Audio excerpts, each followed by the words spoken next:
So I want y'all to buckle up. I have a child support story that started with this comment. This woman was telling me about a tale that started with her child's stolen Social Security card. I was like, tell me more. And she did. Now, this does require a snack and a beverage because the story is long. I don't even know the ending of it. I'm going to give you what I have, at least the first part. I still have to work on a title for this child support tale, but this is what it says.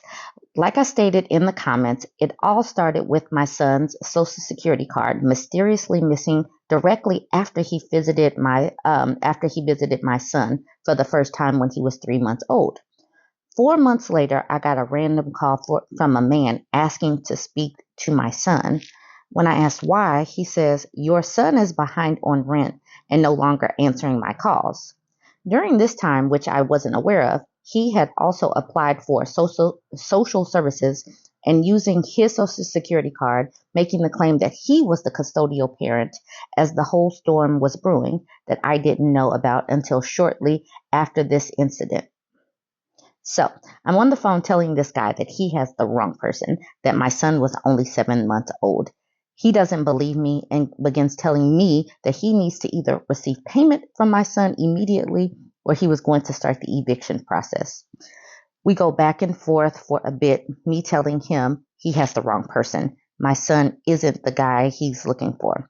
Then he says, "How many, my son's name here, do you think are in this city?" And I stopped for a moment because it was something about that statement that made some kind of sense to me. I respond to him by asking the address. He gives me the address, and it's literally a block from my son's paternal grandmother. I immediately go back to where I had left my son's Social Security card. Remember, I noticed it missing later on after his father came to see him for the first time. And I started panicking and telling the landlord that there's no possible way that what I'm thinking actually happened did happen. I just keep repeating, "Ain't no way. It ain't no way." He starts shouting about the rent money and speaking to my son.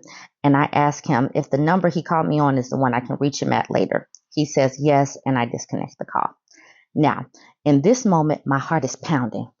I make one more phone call to my mother and ask if she could watch him for a couple of hours so I can handle an issue. I drop him off to her and get in my car, and I swear I was driving like a mad woman, heart pounding, telling myself I'm going to beat the brakes off this boy if he did what I actually think he did. I get to the address, again, literally a block away from where he used to stay with his mom, and I knock on the door. He answers. I say to him, "You need to come outside now before I come in there and tear your mess up." He's asking why I was there while he's telling his current pregnant girlfriend, which I have a story with her too, he was stepping out front. As I'm waiting for him, I get 911 on the line and tell the operator to stay on the phone with me because I think I might hurt someone. The operator is asking me what happened, and I'm telling her I'm not sure yet, but I think my son's father got an apartment under my son's name in the housing unit him and his current girlfriend are at. The operator literally coughs. She said, "Your son's father did what, ma'am?" I just told her I just need her to stay on the line because if he did what I think he did, I will harm him. So while I have her on the phone, he comes out on the front porch. He just stands there, no words, eyes looking down at the ground. So I say, "I want to see your lease. I want to know if you use our son's social security number to house you and that effing girl." He starts shouting about how he doesn't have to show me anything and how I'm coming over here because I'm jealous he's moved on. I can hear the operator saying something, but because I have the phone to my chest and I have the phone in my chest, I'm not sure if she says she has a patrol coming to the address or if she's asking me to confirm the address. I say to him, I'm only going to ask you this one more time. Let me see your lease or I'm going to hurt you. He starts shouting about how I won't do anything to him, about how I'm just showing out because he isn't going to do anything for our son. I lift up my phone and I call the landlord on three-way. When the operator hears the ring, she starts asking me who I'm calling. I tell her to please just stay on the line because I need someone else to hear this. The landlord picks up and I asked him to restate why he called me earlier. As I put the call on speaker, I stand in the doorway, blocking him from going inside. The landlord repeats everything he said to me earlier. My son's father starts to say, I'm making up BS, and he doesn't know who the guy is on the phone. The landlord immediately responds, Yes, that's him. I spoke to him 2 weeks ago. I remember his voice. And then the person who is typing this long email says, Sorry if this is a bit long in typing while I work. Let me know if you want to hear the rest of the story.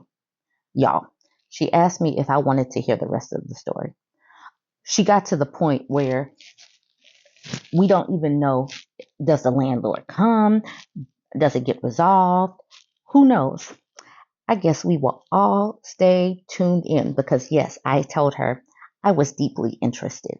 So she did send me a part 2. I don't know how it completely ends, but I will give you guys part 2 tomorrow of this child support story, this child support mystery. All right, so I'm going to end it here. If you guys have any stories that you want to share, go ahead and start dropping them in the comment section. I like child support stories, especially when they end with the woman getting a big lump sum. You guys let me know what you think. Like, comment, share. If you are interested in this story, make sure to hit the follow button.